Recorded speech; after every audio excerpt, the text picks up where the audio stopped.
Good evening. I know I can speak for all Americans when I say our hearts are with the people of New Orleans after the despicable attack that occurred in the early morning hours.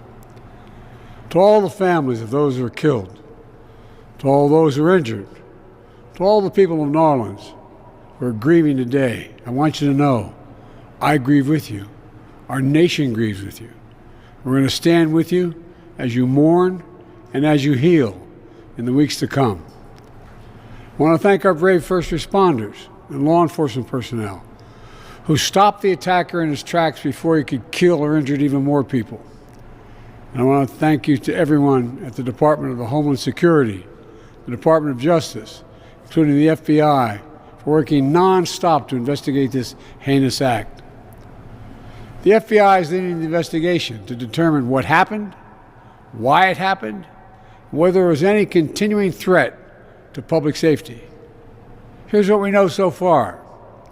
The FBI has reported to me the killer was an American citizen, born in Texas.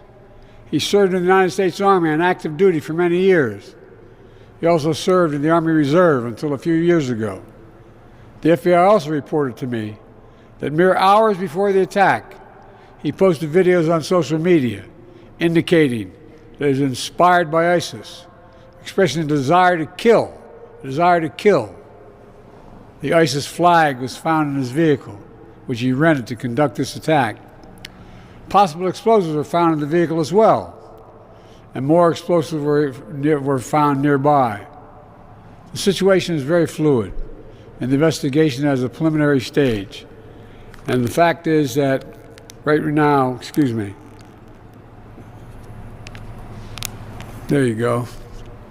The law enforcement and intelligence community are continuing to look for any connections, associations, or co-conspirators.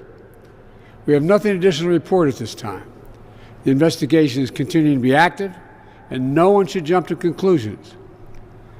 I've directed my Attorney General, the FBI Director, the Secretary of Homeland Security, the head of the National Counterterrorism Center, and the intelligence community to work on this intensively until we have a full and complete information.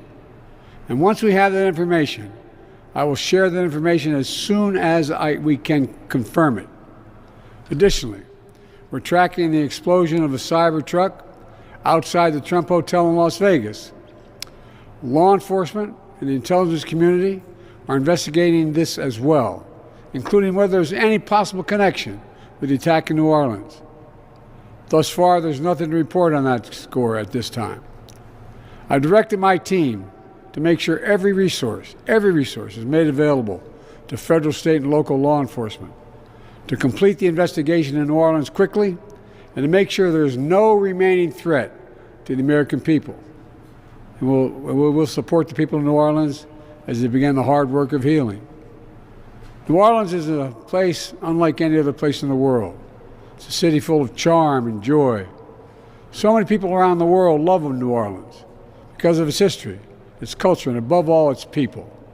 So I know, while this person committed a terrible assault on the city, the spirit of our New Orleans will never, never, never be defeated. It always will shine forth.